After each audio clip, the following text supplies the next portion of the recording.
So I've mostly finished my line work. There's always more you can do. And I see this one last little inconsistency here that I'll just clean up with the pencil tool. And then I'm just going to call it done. This line work is done. Except for this little spot by the eye. This is what happens. It's so hard to just be done with it. Okay, now the line work is done. Except for these little points are too thin. So you can always pick it apart. But I'm going to save it now. Some things to note. Even though I have lots of different layers, if I were to select everything, let me try that, of all the things that are visible, if I select everything and unlock the things that didn't select so they could also be selected,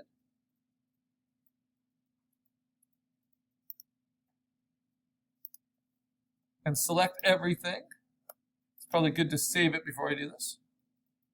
Up and then all the little bar work. Select everything. See all the different layers involved, right? All those different colors.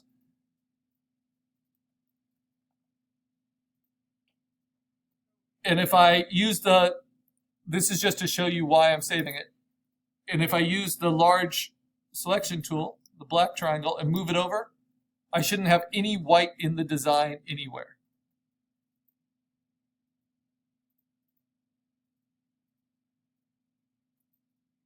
And I need to check that because I can fix that.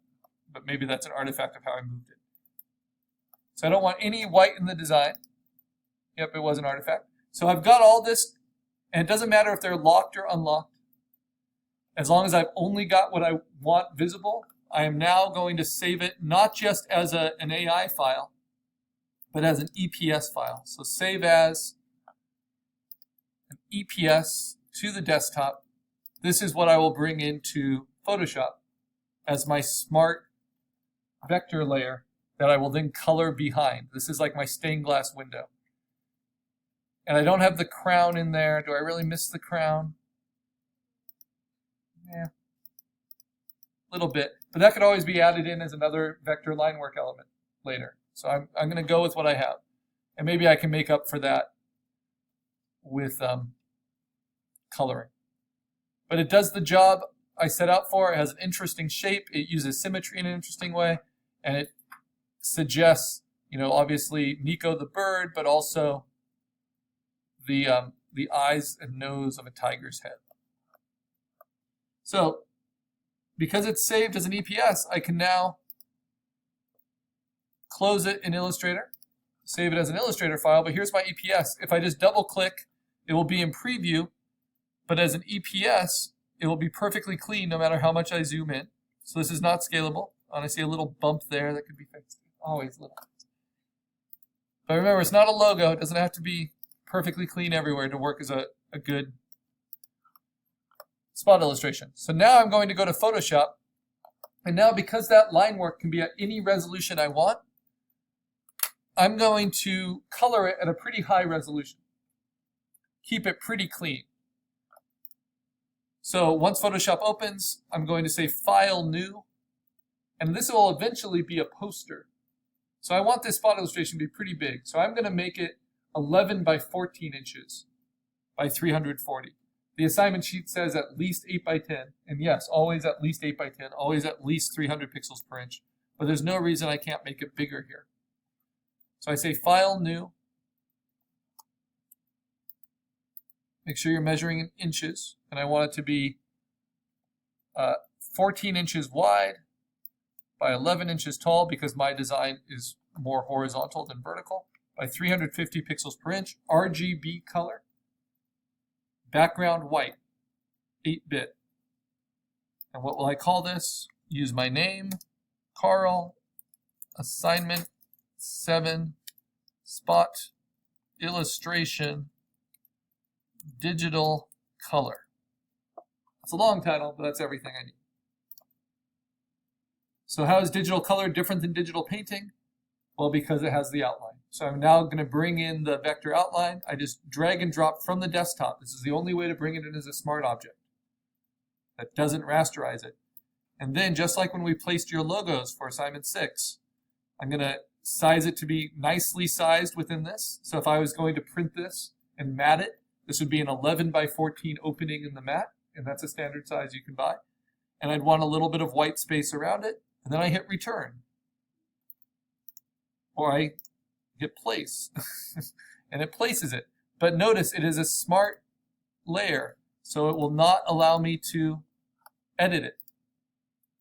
It will allow me to scale it, but then it will just perfectly match that resolution, as smooth as possible.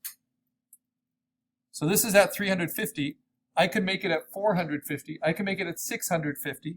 And I could do that right now if I change my image size from 350 to 450. If I hit resample, yeah, let me try it again. Image size, hit resample so you can change the actual pixels. Let's change it from 350 to 650. It goes from 54 megabytes to now 186 megabytes. And because it's a smart vector layer,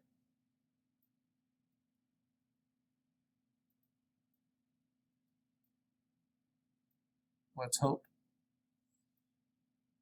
It should show me the little vector symbol there. I might have hit return when I shouldn't have. It shouldn't soften out my lines. Oh, that softened out my lines. And that's because I rasterized it.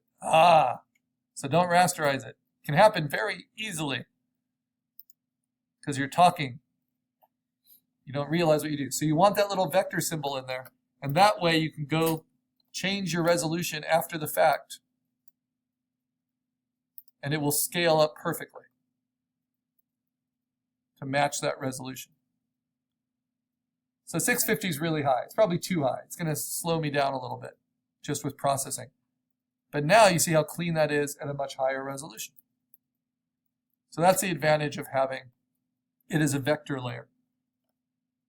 So let's go back to before. Okay, so now flat color. Flat color is super easy if you know and understand layers. And because of all of our work with compositing, we should have a lot of practice with layers. But I also want references. So for my colors, I'm going to open up these two images in Photoshop. And I'm going to use these to steal color from. And this is a little new. So they open up in their own tabs here. But I want them to be arranged off to the side. So I'm going to go to Window, Arrange, and I'm going to say 3 up stacked. So that my original illustration is here, and these are off to the side. Because I just need to steal color from them. So I don't need them to be huge. I can make my window a little bit larger. And now, for flatting, when you have a really contained design like this, I shouldn't need my tablet much. What I'm going to do is use the magic wand, turn on contiguous with a tolerance of 32, which is the default, and I'm going to use my magic wand to select shapes from my vector line work. So for one, I'll click this interior shape around the bird. That's like this, and I'm going to steal this color. So how do I do that? I'm going to use the paint bucket tool, very basic. And I will hold down Option, which will turn into the eyedropper tool, and I'll steal a color right from that illustration, this really deep blue. And then I'll drop in with the paint bucket, but it won't let me do it on my smart layer. And I don't want it to, so I don't want to rasterize it. But we know from before, like the cloud creature assignment, I can move that selection onto my flat background. And better yet, I can create a new layer, which I call flat color, or flat local color, to be really exact.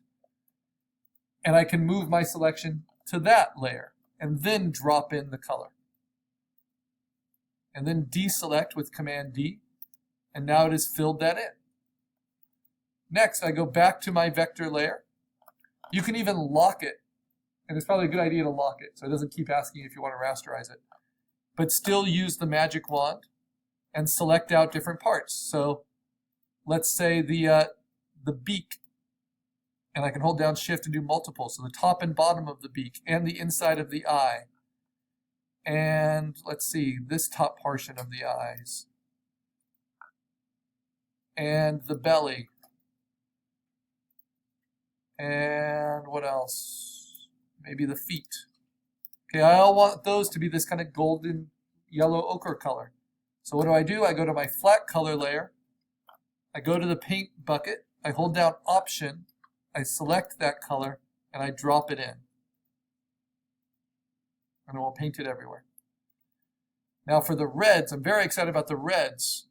So I go to my locked vector layer, take this interior color. I'm thinking maybe I want this to be the red. So I go to my paint bucket, I go to the flat color layer, I hold down Option, I select it, I drop it in. So you see it's coloring it in a flat layer behind, just like stained glass going into my line work. And it's pretty dull right now, and I can modify it really easy. This is called flatting. So that dark blue is really close to my black. So maybe I don't want that dark blue. But check it out. If I'm on my flat color layer, because I flatted it nicely already, I can steal this blue instead and drop that in. See how I like that? Or this blue, the duotone color blue. And, oh yeah, that looks very Camp Winnipanaga. Right. Then maybe the light blue I'll do for the bird. But I can't just click on the bird without first selecting it from my vector layer. Because look, it fills in everything else. Right? So I go to my vector layer, use the magic wand, hold down Shift, I can select these multiple parts of the bird I want filled in with this blue. And then maybe every other one of these I want as well. Hopefully I have the right number. I was playing it a little fast and loose. Yep, that will work. Okay, so now let's pick the lighter blue, move to the flat color layer, paint bucket tool, hold down Option, steal a color, drop them in. There we go. And that's kind of what I had in mind. Now I'm going to modify, work with these colors, make them better. You also want to design your whites. So if you want white, this is bizarre, you have to paint it in. So this is what I do now. I take my background layer, which is all white, I duplicate it, and I'm going to fill it, edit fill with middle gray. Because remember, we want our spot illustration to work on multiple different backgrounds, different shirt colors.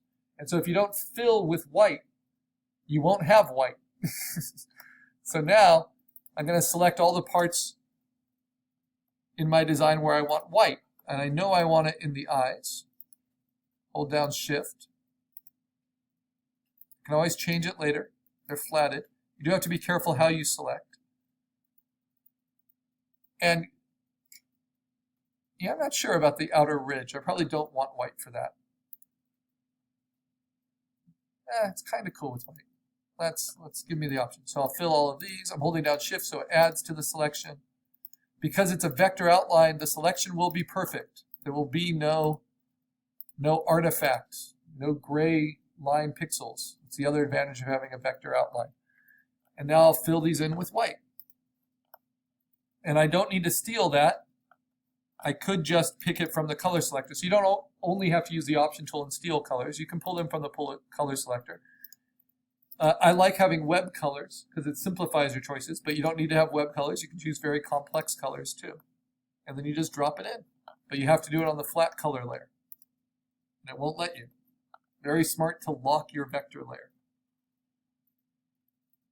And now that will work on a gray shirt. It will work on a white shirt. But will it work on a black shirt? Well, let's make another copy or another background. And I copy just so they all say background by duplicating with Command J. Then I edit fill with black. And yeah, it will work on black, but look, my outside outline goes away. So that's where you might decide, And we'll be doing this later on. But let's unlock my